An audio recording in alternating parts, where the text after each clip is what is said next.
Thank God it's Friday. Hi, everybody. Welcome to Cannabis Chat for a Friday afternoon. I'm Jimmy Young in the Pro Cannabis Media Studios, and I'm joined by David Rabinovitz and from the Holliston Studios, right?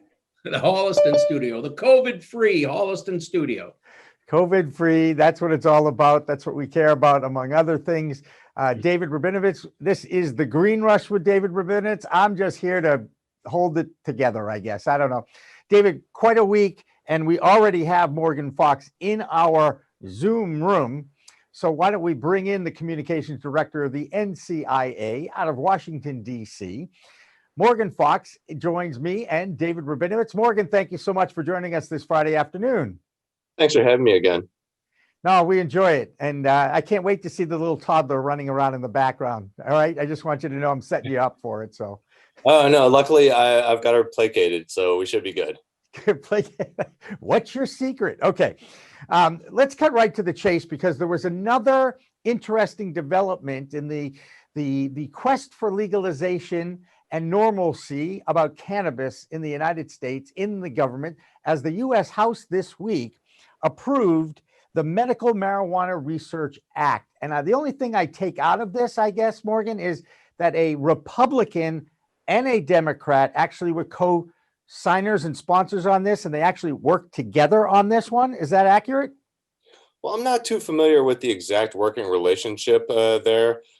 What I can tell you is that the person that you're referring to on the Republican side, Andy Harris, is no friend of cannabis. Right. I honestly think that he's pushing this bill specifically so that he can show more harms associated with cannabis, because he has been the architect for many anti-cannabis moves in Congress, particularly attaching a rider to the DC appropriations bill that prevents DC from being able to actually regulate cannabis, despite the fact that voters overwhelmingly approved legalization in 2014 by a measure of like 71%.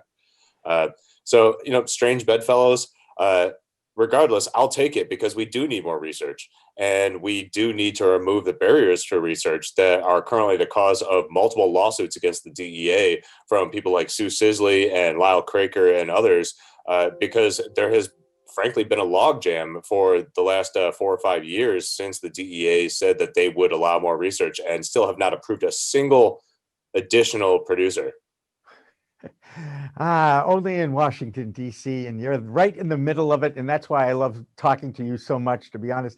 Can we read anything into this maneuver by Andy Harris? Is he trying to get reelected? Is he trying to appease his constituents? What do you think his motivation is? Well, I mean, as a doctor, I think he is legitimately concerned about the potential effects of cannabis, and really wants to open up research for additional information. Personally, I think that he's trying to find more evidence that legalization is a bad idea. But that being said, all of the research that we've seen so far, and all of the public health studies that we've seen in both legal states as well as larger epidemiological studies, have shown that this is not a bad thing, and in effect is a good thing. But it really doesn't matter. We do need more research, and the more people we can get behind pushing those sort of bills forward, the better. Absolutely. Anytime the two sides can actually work together, I feel so much better about our government. I know David Rabinovitz has at least 1 or 2 questions he'd like to run by you. So go ahead, David. So as I recall, there were a couple of people who sued the DEA over the fact they were holding up research, correct? Absolutely. A couple of people that I mentioned, Dr. Sue Sisley, who has been running attempts to get PTSD studies approved for a number of years, as well as Dr. Lyle Craker from the University of Massachusetts, who has also been trying to get a production license for a number of years, because frankly, the only federally legal supplier of research allowable cannabis is not only nowhere near the level of what is commercially available in legal states, but it's not even close to the level of what most research scientists would be considering to be a usable substance matter. That's down the University of Mississippi, am I correct? That's correct. Right. Has the fact that Mississippi voters voted in a medicinal program, Has that helped you Mississippi at all get maybe more funding, maybe get better weed? I don't know. Is there any help at all? I'm not really sure. I tend to think that that program, because it is a completely federally controlled program through a single university, is not really going to be affected that much directly by the passage of Mississippi's really groundbreaking medical cannabis law. But that being said, there are going to be a lot more in-state suppliers now available. So hopefully, the people that run that program will be reaching out. And if the Senate approves the bill that we were just discussing, they will actually be able to do so much more easily. I mean, the big crux of that bill was to allow researchers to be able to access the products that consumers can access in state legal medical and adult use programs. And it makes zero sense to limit the research to products that are frankly inferior and not research quality across the board, when there are a number of available avenues for research grade material that are what consumers are actually using, and that's much more important than what rats are testing on for basically garbage. Seriously. Hey, can you imagine? This was a week ago. It feels like it was a year ago, but it was only a week ago that the House voted on the MORE Act, right? I mean, it's been a long week for me. What has been the atmosphere in Washington, D.C. since the MORE Act? And is there any chance, I know the answer to this, that the Senate will take it up? Well, I mean, I really have to point out that this is the first time that either chamber of Congress has even brought a legalization measure to the floor, let alone approved it. So, I mean, this is really momentous and is a good signifier of where the American people are, particularly since it passed in, the People's House. It's also very useful strategically in finding roll count. So advocates such as NCIA and other groups are able to better determine which lawmakers need a little bit of a nudge and which need a little bit more convincing, and who we should concentrate on when we're showing them the positive results of state legal cannabis programs, whether they be medical or adult use. So in that sense, it's very, very useful strategically. In another sense, it really provides an added impetus to the Senate to start thinking about these issues, whether they be comprehensive acts like the MORE Act or more incremental issues like the Safe Banking Act and the research bill that we were just discussing, or improving access to veterans. That if the Senate does not at least allow hearings on these sort of things, they're going to look increasingly out of touch with the electorate. And particularly if we look at that politically, in terms of the recent election and the fact that medical and adult use measures passed in 3 deeply conservative states, conservative lawmakers really need to be looking at this and thinking that there are going to be political consequences on the horizon if they impede efforts to move this legislation forward. Maybe they're not going to get on board 100%, but if they stand in the way of it, they are going to suffer the consequences. And it's increasingly likely that they're going to be alienating a large portion of their base, as well as potential swing voters.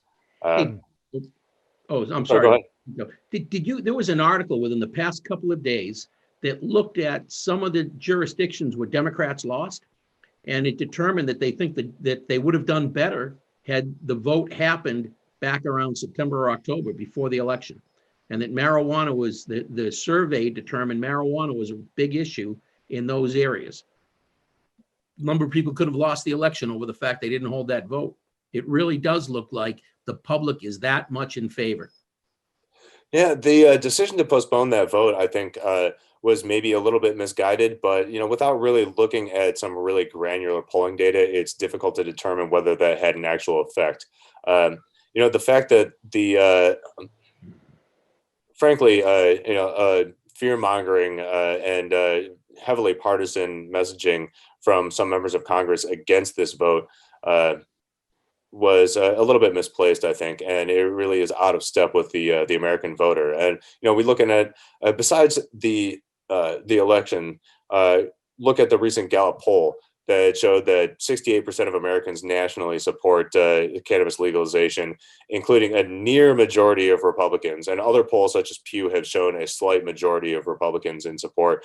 And when you really dig down into those that data, younger Republican voters are much more likely to support this. So really, this comes down to an age demographic issue where people that are more familiar with legal cannabis systems and more familiar with cannabis consumers are increasingly likely to support changing our laws. And the Senate really needs to get in step with their constituents. Yeah, well, every time one of these bills come up, even the stimulus, the Senate Republicans love to harp on how many times cannabis has been inserted into a bill. And they don't look at anything about how many jobs it creates, how much payroll tax revenue, how much health insurance, how many people now get covered. Right? That's one of the great things about this industry is if you want to make an impression locally when you're going for a license, you have to talk about what you're going to do for the citizens who are going to be working for you. Absolutely. And I think that this was really a tool for some members of the GOP, not all of them, because we do have a lot of champions in that party. But it was an easy get for people to say, like, oh, cannabis is mentioned more times than jobs in this or that bill. But the reality is that, allowing safe banking for cannabis businesses is a public safety and absolutely is an economic and COVID-related issue. Both in terms of being able to limit in-person exposure, but also in terms of being able to protect small businesses and promote job creation. And the fact that this is being touted as something that is not related to COVID is frankly ridiculous. No, it's frankly the Republicans in the Senate. Anyway, and the fact that they count the word cannabis more times than jobs and can't quite grasp the fact that cannabis leads to jobs just boggles my mind. I don't know how you guys in Washington, D.C., your fellow lobbyists, if you will, can talk to these Senate Republicans. Do they even listen? I can't imagine how difficult it is to talk to some of these guys that have dug their heels in and can't understand the fact that cannabis can actually help a lot of things, including jobs and an economic revival. I don't get it. We actually are very easily able to work with people across the aisle, and we have been doing so for years. We've got a number of champions on both sides of the aisle. Sometimes people get their marching orders from above and they're regarding issues that are totally unrelated to cannabis, but unfortunately we end up becoming the whipping boy. All right. I got one more big vote that happened last week that, because the MORE Act passed, I'm not quite sure a lot of people understand that the UN Commission on Narcotic Drugs voted to remove cannabis resin from the category of the world's most dangerous drugs. That's a pretty huge, if it wasn't the MORE Act, this would have been a much more of a bigger deal, don't you think? It's not as big of a deal as we would like it to be. Okay. It sounds very good, and it is a positive movement in the right direction. It signals that the international community is starting to recognize both the science and the on-the-ground practical policy realities involving cannabis products. And it's also recognizing the fact that an increasing number of countries throughout the world are allowing cannabis in some form for either medical or adult use purposes. But it doesn't do enough to change what international policy is in order to relinquish us from, as well as many other countries, from the single convention on narcotics, which the U.S. pushed really, really heavily throughout the last several decades. But that being said, I think that it is a really positive step in the right direction, and we need to go further. This gives us the groundwork to be able to move further on an international basis so that we can start reshaping our treaty obligations, which, frankly, most countries don't really care too much about anyway, but they should, in some cases at least, maybe not in this one. But we're moving in the right direction, and the fact that the World Health Organization has made these recommendations for several years now and are now finally being listened to, I think, is a real sign of where we're going internationally, and also it creates a sense of urgency, or it should create a sense of urgency for the United States and for lawmakers here to start really considering comprehensive federal legal changes in regards to the way that state legal cannabis markets are allowed to interact with the international market, because quite frankly, we are about to get left behind. Even despite the fact that there has recently been another delay in the Mexico legalization process, we're looking at an increasing number of countries that are looking at this subject and starting to say, the prohibition mentalities that we agreed to, and in some cases that were forced upon us because of the U.S. drug war and our international pressure that we put to follow our path, are starting to erode. Got one more question for you. You've got a new administration eventually is going to show up, and actually I know they're already working in Washington, D.C. Have you reached out? Has the NCIA already reached out to President-elect Joe Biden and his group coming in to talk more about what they expect to do? Well, we've been working with the Biden administration's team, or their campaign team, for over a year now, trying to influence their position and provide them with the information that they need to develop a comprehensive drug policy plan with regards to cannabis. President-elect Biden is not quite on board yet with where we would like to be, but VP-elect Kamala Harris is absolutely on board with it as the lead sponsor of the MORE Act in the Senate. And as a person who has really championed this issue after a turnaround from being a prosecutor for years. And, I think that this administration is kind of poised in a place to do a lot of things executively to help the cannabis reform movement, even if it's not on board completely with full legalization. So I'm talking about reasserting the MORE Act, or I'm sorry, like reinstituting the Cole Memo officially, appointing much more cannabis-friendly cabinet members and agency heads across the board, and I think that that's already happening.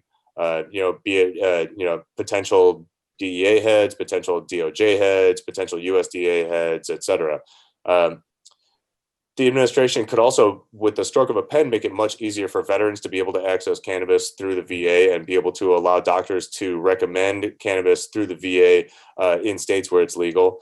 They could also remove a lot of the really unfortunate policies that are currently in place in our immigration system, which not only prevent people that are involved in completely legal, both nationally and state-wise, from being able to travel within the United States if they're involved in the cannabis industry, but that also trigger deportation proceedings in the top 5 reasons to do that, and interfere with people being able to obtain citizenship.